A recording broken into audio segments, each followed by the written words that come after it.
Hey beautiful Earthlings, welcome back to the Chicken Mom vlog and my YouTube channel, Earthlings Uncaged. If you don't know, I'm Madeline. This is my hen Coda. I have 12 chickens, but she was my first hen that I got. Today is probably what I'm most excited about out of everything that we're doing, because today we are beginning to expand their turnout area. So where I'm sitting right now, the chickens will soon have access to. We're essentially going to be tripling the size of the space that they have to be out in when I'm home and around the area. This one is really exciting because giving my chickens as much space as possible is my goal, but I also really prioritize keeping them safe. I will do everything in my power to make sure I never lose any to predators. I think it's really important to take those precautions if you're going to commit to having chickens and giving them a safe and happy life. Some people would say that the space they already have is sufficient for 12 chickens, but I disagree. I think that my chickens would take 5 times this space of the whole yard if they could. So I'm giving them what I can while still keeping them safe. This is probably going to take about 3 to 4 days, and by the end of this episode, hopefully, unless something crazy happens like weather or whatever else like in the last episode, we will be opening their world up and they will step into their expanded space. Before we really get into it, make sure to like, subscribe, leave a comment, share it with a friend, and I hope you all enjoy. I'm feeling the urge to lay down in the grass with Coda before we get started. I think it's important to follow those urges. Wow. He's so beautiful.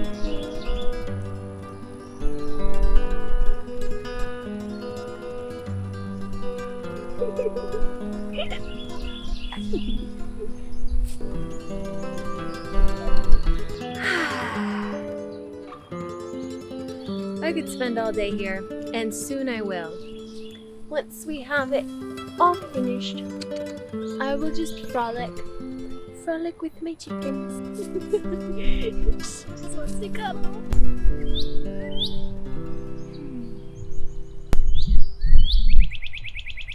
Another day, another chicken thing. Chicken Mom vlog.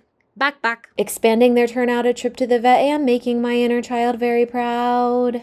A few days prior, I had made a stop at Tractor Supply to grab T-posts and welded wire for the fence, but I was immediately halted by this 90% off sale that I had to check out, and let me tell ya, I found some gems. I love stumbling into sales like this because it's a way for me to treat myself, but to not break the budget and to still have money to give my animals everything their heart desires. I'm not lying about these prices. Look at how much I paid for these 2 jackets. Like, what? Then I hit another jackpot on this welded wire that was $115 at Lowe's, but only $79 at Tractor Supply, and there was a $10 off sale, so I ended up paying $75 total, including tax. I also got my 8-foot T-post at Tractor Supply here too because the prices were unbeatable. Before I started building everything, I had to go over the plan with Miss Coda because she is ultimately the queen of the flock and she does have final approval. Once she okayed it, it was time to measure everything out and start building the fence. My sibling was in town and they graciously offered to help me, so of course I took them up on that. I can do T-posts by myself when they are a shorter height, but when they're 8 feet, it does get a little bit difficult for me to start the T-post off. By the 3rd T-post, I already almost had a really bad accident, but I was okay. We kept it moving because I really wanted to get all of these in one day, but by the 4th T-post, the skin on my hand split and it was so painful. It stung like crazy, and I guess I was just gripping too tight. There's just so much force that goes into putting these T-posts in, and ultimately, I decided we needed to take a little break and go ahead and move on to putting the fencing up and hopefully loop back to the T-posts once we got that going. I really like this step of fence building because you can actually start to see the fence coming together, which is really satisfying. We looped back and got 2 more T-posts in for a total of 6 T-posts, and we got the fencing up for those, and that gets us to about halfway around the perimeter of their new turnout, but I was so tired and getting super fatigued, so I decided it was just better to call it a day with the fencing and start strong tomorrow, but then something kind of took a turn. Okay, y'all, I was about to finish the T-post today, but then I noticed that my sweet lavender Orpington pepper was making a wheezing sound with every breath that she took. So I'm on my way to the vet. I have her in the car with me back here. I just wanted to play it safe and get her checked out and not take any chances, because when it comes to chickens, things can take a turn quickly. It seems like it gets better when she's calm and cool, and it gets worse when she's hot and moving. So I don't know if it's heat related, if it's a respiratory thing. She's always had sort of runt-like tendency. She was the smallest one, the slowest one. Her toes are kind of like crooked in. There's just little things about her. So perhaps there's something that just makes her less tolerant to certain, maybe the weather or whatever's going on. I don't know. I'm obviously not a vet, which is why I'm taking her. She drank some water. She nibbled on some food. She jumped up on the chair. She jumped up on the table. Everything else is looking pretty normal. So at least right now, I'm feeling like it's going to be okay, but the breathing is not normal. Gotta pull up the GPS, so I'll let you guys go and I'll keep you posted. Real quick, I just wanted to show you that this is how Pepper sounded, and it's what made me decide to take her to the vet as soon as I could find one.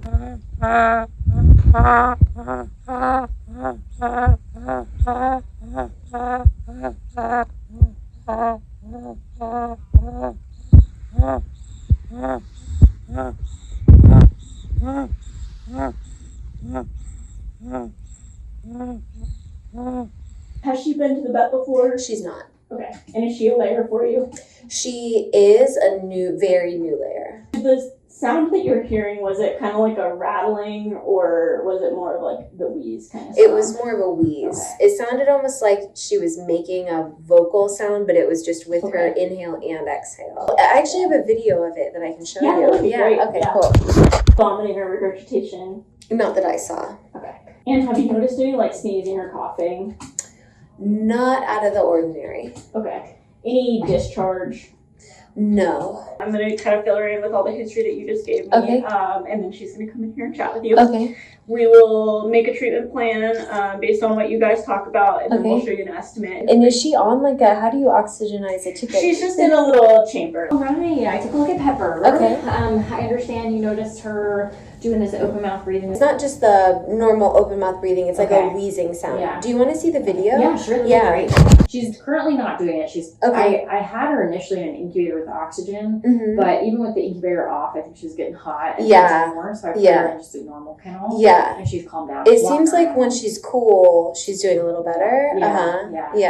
Yeah, and that's something that I will see sometimes if they're really not heat tolerant at all. Right. Or if they're overweight, which she's in good body condition. Okay, good to know. Maybe a little overweight. Okay. And you crazy. tell that by something of their bone here? Yep, their pectoral muscles over their keel bone. Okay, and you should be, what would a normal, just so I know? So a normal in a chicken is going to be kind of like this shape. Okay.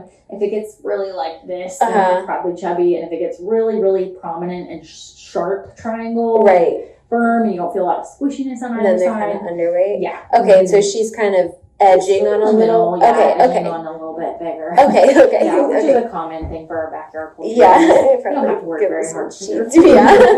Everybody else seemed normal, so I guess I was just curious, like, does she have some sort of respiratory? Yeah, I am concerned about that. Okay. So if everybody else is okay, then that, it does concern me that maybe there's something going on that's making her a little bit more sensitive. Yeah. And there's a few things that could be happening. So definitely infectious, lots of respiratory diseases in chickens that can cause issues. Infectious bronchitis can make them have trouble breathing without necessarily discharge from the orifices of the face.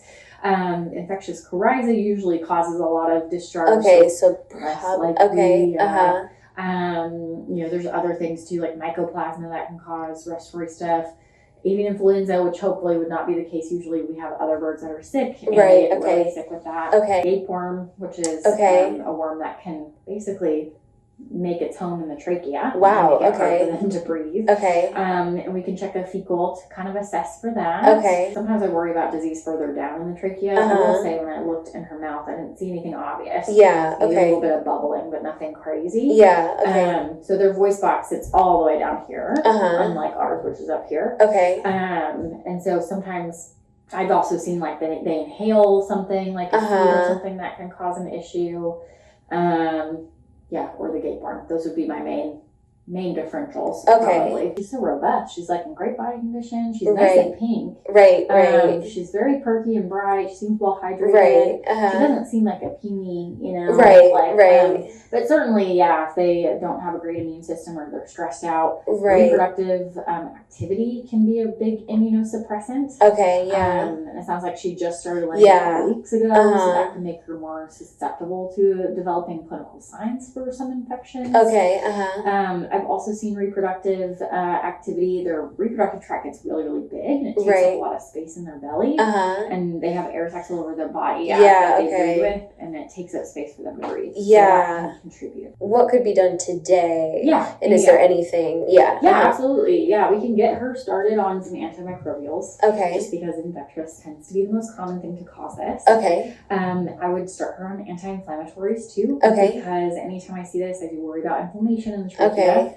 And then we can even potentially start like nebulization therapy for her too. Okay, what's that? So have you ever like the misting treatments? To help with they're called breathing treatments basically. Okay. You breathe in like a medicated mist. Okay. Basically what we would have you do is put her in a large Tupperware with a hole in the side, and you put the nebulizer tube in the hole, and they just hang out in the chamber, and they get medication directly delivered to their upper respiratory tract. Okay. It helps also with inflammation of the respiratory tract and loosening things up if there's a mucus plug cough or something. Okay, interesting. Is it possible that we could do those today treatments, and then if it doesn't get better with those, then we move forwards with fecal respiratory panel, potentially x-ray? Is that sometimes okay? And if she stabilizes, that doesn't necessarily mean that it wasn't a gape worm, does it? No, because we're probably going to treat for gape worm anyway. Oh, so okay, got it. It's going to be one of those things where after, today, it's going to be kind of hard to tell. Yeah. Based on, should I just, is gape worm something that I should be treating my flock for regularly? Only if they're symptomatic. Only if they're symptomatic. Yeah. Okay, got it. Panicure Safeguard is what they use to treat Okay, got it. So on here I've just got the exam and emergency fee, and then antibiotics, Moxicam, nebulization mix, kind of between that $390 and $450. Perfect. Okay. I mean, as perfect as it can be. Right. Yes. I got your baby here. I'm going to demonstrate these meds for you. Have you ever given a chicken meds before? I actually haven't. I just need to sit her down for a second while I get everything together. Our 2 tablets. Okay. All the instructions are on them. Okay. And if you ever get confused, you can always call us and we'll answer any questions. You'll restrain them. Okay. So we'll restrain her with a towel with her wings. And then we're going to open her beak and kind of slide it along the side of her mouth into the back of her throat. Okay. Babies. And then the nebulization. It will stay in your fridge and it needs to stay cold. We have an ice pack in here. So you'll hook your cup up. You'll hook this all together. And then you'll stick it in. Pepper was so good at her first vet visit. She was so brave. I stopped and got her a tub after I got her home, and then I got her set up in her little nebulizer, and this is what it looks like.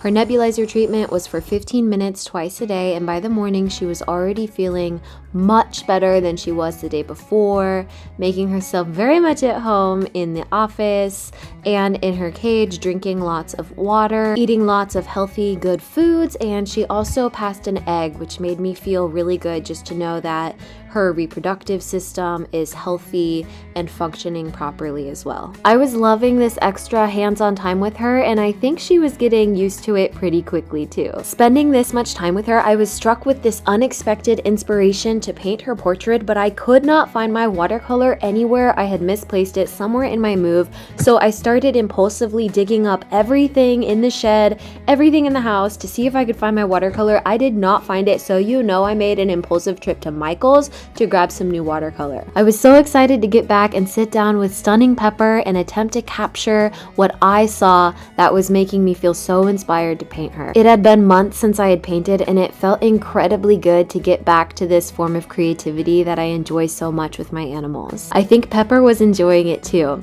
Once she needed a break, I decided that it was a good time to impulsively go out and start laying out the hardware cloth in my pajamas. I do recommend wearing jeans, gloves, and eye protection whenever dealing with hardware cloth. I was clearly eager to get back to the fencing since I had put it on a bit of a hold to take care of Pepper.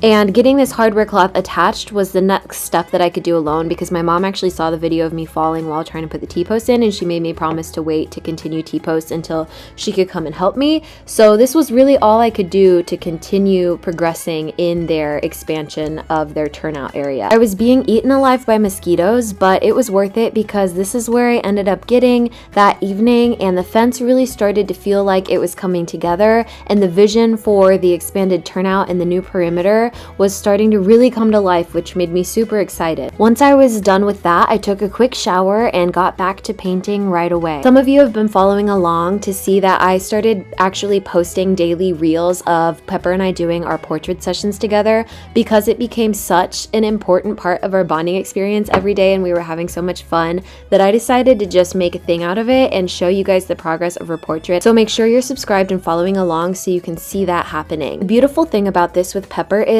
that she was actually one of the more recluse chickens of the flock, where she didn't really seek out connection with me or cuddles.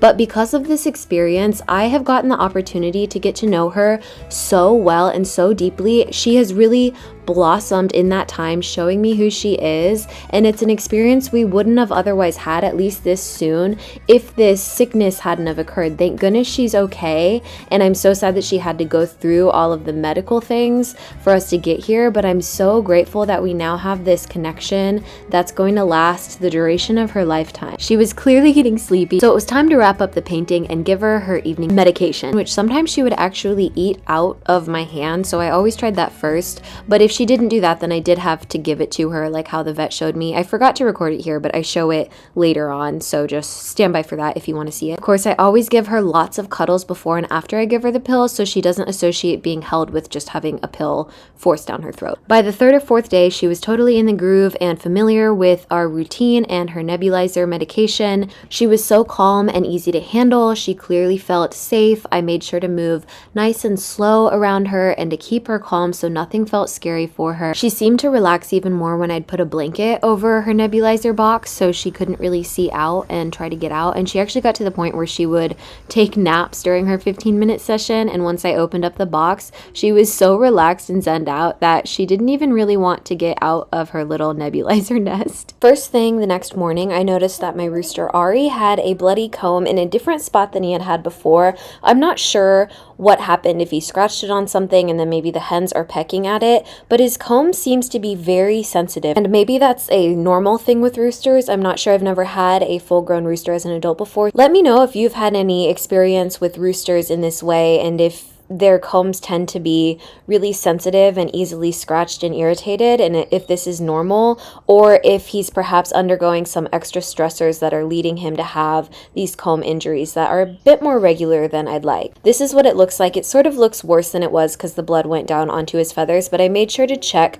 so that I understood where the blood was coming from, and it did appear to only be coming from that red spot on his comb and not from like the back of his head or his scalp or anything. So once I cleaned it up with a washcloth and some water, I sprayed Vetericin on it, which I've used before and have had success with it, helping with small injuries like this. And then I applied some Neosporin. You can use human Neosporin, just make sure it is the kind that doesn't have the pain relief in it. That's really important. He was such a good boy, per usual, whenever I'm doing things like this. If you guys have any recommendations for remedies or treatments that you would have used for something like this, please let me know in the comments, because I am going to be putting together a first aid kit, and I want to compile as much information as I can so that I can choose what I think will be best to have on hand. I used this opportunity, of course, to get some extra cuddles in with Mr. Handsome Ari. We used to spend so much one-on-one time together when he was a little chick because it was just him and Coda, but now that he's a full-grown man and he has a full flock to take care of, he's usually out there being attentive to his ladies and taking care of his flock, so we don't always get as much one-on-one cuddle time as we used to, but whenever we do, I cherish those moments with him because I still see him as my sweet, sweet cuddle boy that he's always been to me. Once we got our cuddles in, it was time to take him back outside and let him see his girls, which he was very eager to check on. As you can tell in this clip, he went straight into giving them his handsome wing dance. Which, who can blame him, because look at how gorgeous these girls are that he gets to spend his whole days with. I love running back and forth on the fence line with them, especially with him because he follows me, and it is just the cutest, most fun thing to do, and it gives them a little exercise. Anyways, this was all before 8 a.m., so it was time to get back inside and make sure Pepper got her AM nebulizer treatment and her medication. This is what giving her the pill looks like, if you can kind of see there. It was usually a pretty simple process because I made sure to stay calm and to move her slowly and make sure she was comfortable. Always gave her lots of kisses before and after so she felt okay and safe with the pills being put in her mouth. And then, you know, per usual, she was a total angel with her nebulizer treatment, and she was able to start going back outside with her flock during the day as long as none of her symptoms reappeared. As a little girl growing up on a farm with tons of animals, sometimes, you know, they would get sick, and I would always take in any sort of sick animal that needed extra care and attention and do my best, just pour my bleeding heart into doing everything I could to save them. Although I never want any of my animals to experience any sort of hardship with their health, giving my animals extra care whenever they need it is always something that's come natural to me ever since I was a little girl. We continued to enjoy our portrait painting sessions, and by the way, I am not a professional painter by any means. I painted my rooster Ari's portrait last summer and I really enjoyed it, so I just wanted to do it again with Pepper, and it's something that I'll definitely continue doing because to me it's such a beautiful and powerful way to honor them and to get to know them. As you might have guessed, I did not finish their turnout area for this episode, but I did figure out a way to sort of makeshift rig the rest of their perimeter so I could let them out to see the new space that they were soon going to have access to during every single day. I just had to see them experience it. Speaking of when I was a little girl, also creating spaces for my animals, like little cozy places to sleep or spaces for them to be in. My rooster is crowing in the background of my voiceover, by the way, so if it's like you hear him crowing but you don't see him crowing, that's why. Anyways, giving my animals these magical spaces is something that I also remember doing when I was a little girl. I loved setting up spots for them. So this, honestly, like this whole episode brought me so much joy in a way that my childhood self would be like clapping and so happy about on the sidelines because she'd be watching me literally living like, oh my gosh, I'm getting emotional. Whew, okay, anyways, I'm just saying I feel very in my purpose and living true to who I am by taking care of my animals, giving them the care that they need, whether it be extra medical care, extra attention, giving them more space. This was me on hawk watch duty because they didn't have like the aerial netting yet, so I was making sure that they were safe while they were out exploring. But giving them this extra space and just watching them thrive and be so happy makes my heart just like beam with joy. I don't know what it is. Something about seeing these animals that sometimes on the scale of millions live in cages, but being this small drop in this ocean of existence that gives animals a space. Oh my gosh, I'm so emotional. Gives animals a space where they can actually be themselves really feels like my purpose. And when I get to see them experience life like this, that's what I'm here for. So this brought me obviously happiness beyond what I can even express. I realize this episode is a bit long, but I really didn't want to cut out a lot of this because I felt like the vet visit had a lot of valuable information that we don't always have access to firsthand unless you're actually taking your animals to the vet. So I didn't want to cut too much of that out. I felt like the discovery of Pepper's portrait was so important to share, and and taking care of them in a medical capacity was important. And now these beautiful moments that you're witnessing my chickens experience in this new space, this new perimeter that isn't quite finished, but we're still getting to have these moments. I just felt like it was all really important. So if you have made it this far in the episode, thank you so much for watching. It means so much to me, and I am beyond grateful to have you here following along this chicken mom journey, because it really is, as you can tell, fulfilling to me in so many ways. And if that ripples out in any form or capacity, I am just filled with so much joy and gratitude.